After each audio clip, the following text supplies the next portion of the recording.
Extra! Extra! Health benefits! Extra! Extra! Read all about... Hey, watch it, mister! Read all about it! Bill Williamson's gang terrorized the Extra! Extra!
Well, I, for one, am grateful, Mrs. Bush, that they are finally bringing civilization to this savage land. I could not agree with you more, my dear. My daddy settled this land, and I know he'll be looking down on us, pleased at how we help the natives. Yes, they've lost their land, but they've gained access to heaven.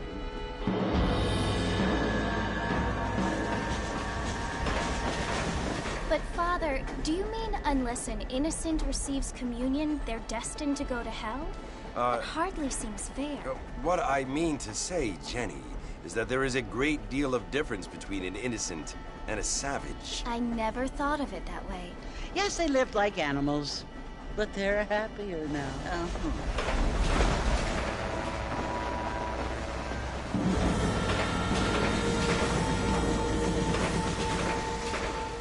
Not only do people now have motor cars, Father, but I heard that pretty soon we will be able to fly. No, only angels can fly, Jenny. No, apparently people can fly. Didn't you hear? Out in Kansas, a man even got a car to fly. I hardly think so, Jenny.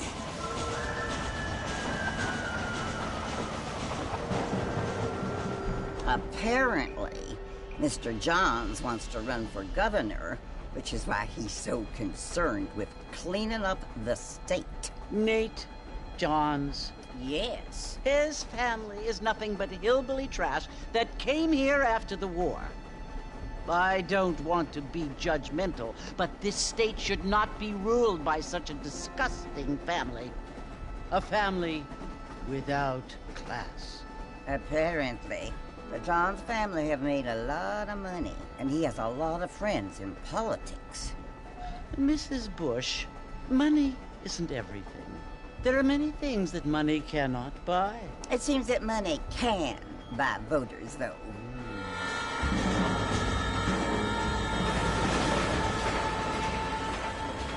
What you must remember, my dear, is that we have been brought here to spread the word. And the word and civilization, they are the same thing.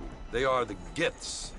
It is the opportunity we have, the chance to live among people who are decent and who do not kill each other, and who let you worship in peace.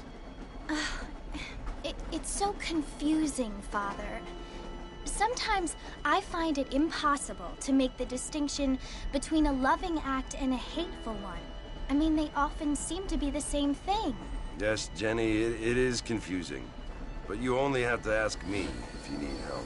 Indeed. Well, here we are, Mrs. Bush. Armadillo.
You must be John Marston.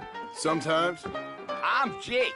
Your friends from Blackwater hired me to guide you. They ain't my friends, but pleased to meet you, Jake. I got the horses saddled up and ready out front.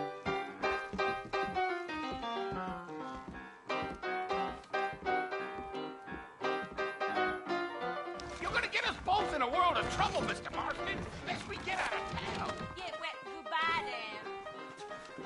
My God. Big shipment of tobacco set to arrive tomorrow. I thought you was in a hurry to get to the fort. I ain't so sure about that. I declare.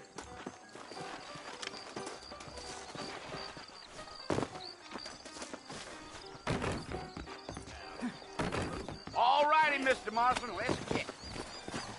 Let's get going, Mr. Marston. The Marshal don't take kindly to that kind of behavior.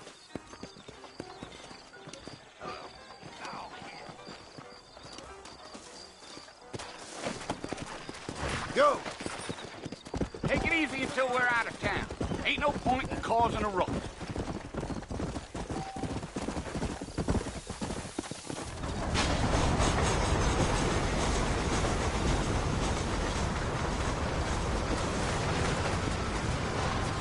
So it's Fort Mercy you want to visit? That's right. Ain't taking nobody up to the fort in a long time. Strange place for a decent fella to want to visit, if you don't mind me saying. Who said I was a decent fella? Been abandoned for years now. Folks say it was I'd save those bullets for Fort Mercy if I was you. Come! What kind of soldiers around back then? Why'd they leave? Well, I ain't entirely sure. I heard they had to go up north to fight Indians. Maybe they got tired of being soldiers and went looking for gold. You know how things is. So what are you doing up at the fort? I'm looking for an old friend. Well, like I said, you ain't gonna find many folk around those parts these days. Those you do find are about as sociable as no afraid of back here. I mean, I ain't one to judge a man by the company.